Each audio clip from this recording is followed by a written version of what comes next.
We wish you a Merry Christmas, we wish...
And the other members of her coven cast spells.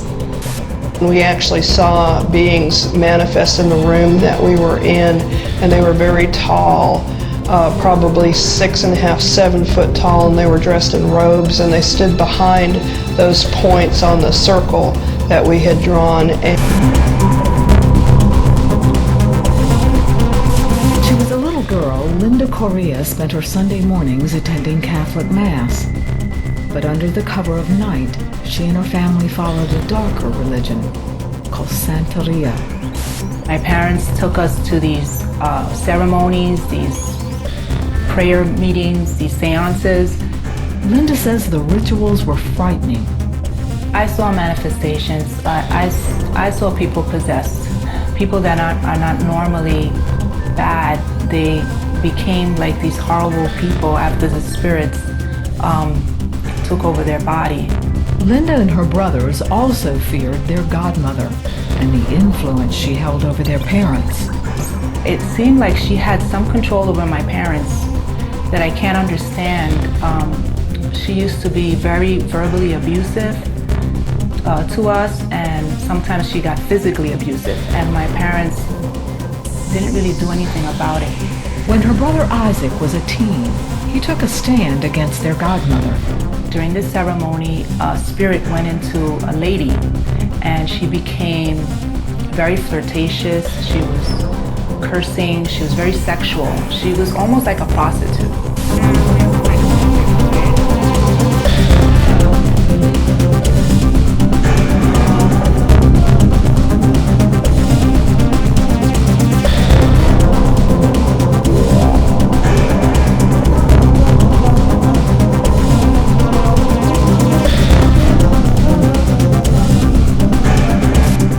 And my brother, he questioned, if this is a good religion, if this is a good thing, why is she acting like a prostitute?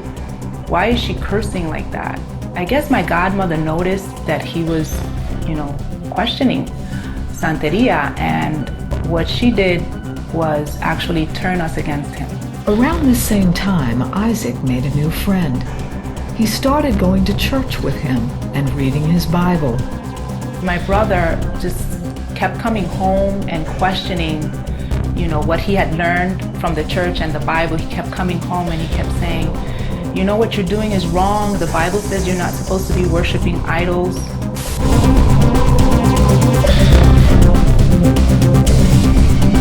We were angry at him because nobody likes to be questioned about their religion. He kind of started opening up our eyes. One night, Isaac came home and smashed all the family statues. I found my mom crying because my brother was like in a fury. He smashed all the idols and my mom was devastated. After the statues were destroyed, Linda felt a shift in her family. It was like a curse was lifted. Little by little, we stopped going. It's ironic how my parents would go to these ceremonies to obtain luck and good fortune, and we had the opposite. We were living in hell.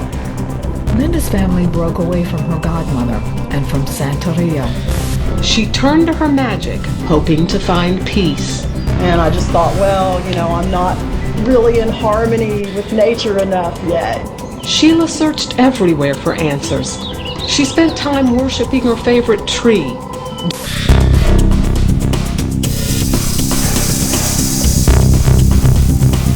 doing spells and appealing to the god and goddess for answers. I really thought I was on the right track.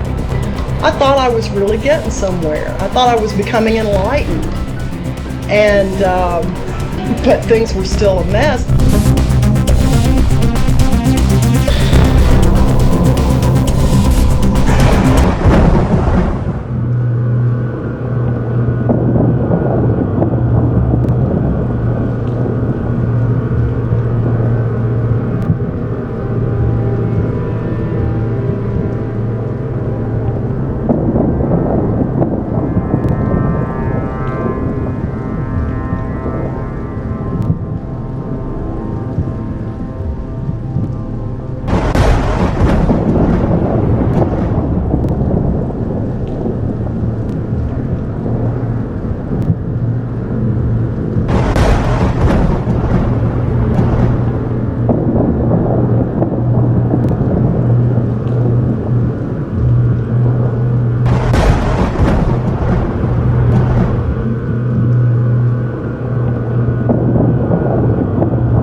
Holy night, all is calm, all is bright, round young virgin mother and child, holy infant, so tender and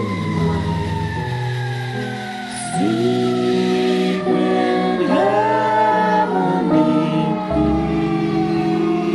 This affluent neighborhood on Chopin Avenue in Stanford is absolutely devastated at learning that 5 people lost their lives inside that home during the blaze that began this morning. Several years. Like most of us last night, he was enjoying Christmas at home with his family and close friends. Within hours, his home had burst into flames. Unfortunately, he tried desperately to save his wife and 3 daughters, his wife Rachel. Neighbours told us he was severely burned, but tragically they perished in the Heavy fire. smoke and a wall of flames poured out of the second-floor bedrooms. Vern Loeb, the next-door neighbor who declined to go on camera, told me she was awakened by screams of help. Her husband tried to get into the house, but couldn't. The blaze was so large, Stanford Fire called out 2 alarms. Just hours after hosting a Christmas party with family and friends, Magdalena's taunted home was engulfed in flames. Multiple calls were made to 50 just after 3 a.m. You could see it right above the palm trees. We woke up to this horrible horror. As they rushed to help, they were confronted by screams. The low-set timber home engulfed by flames within minutes. Come running around the house and find the husband or the father just laying in the driveway, burnt from head to toe. He'd been trying desperately to save his family. He was saying his whole family's in the house. Tragically, his efforts were in vain.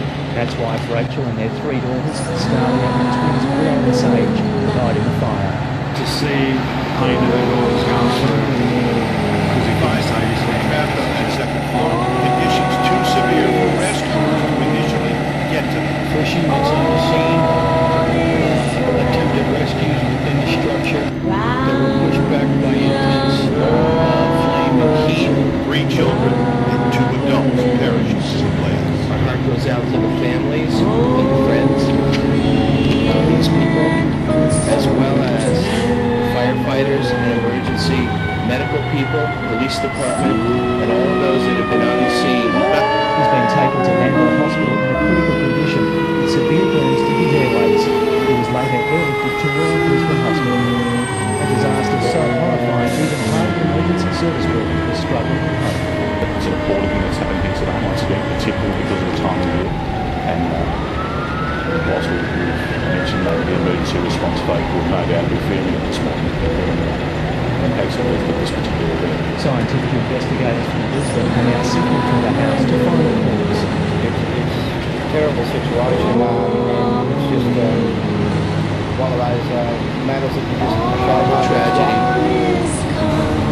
It's Christmas Day. There probably has not been a worse Christmas Day in the city of Stanford.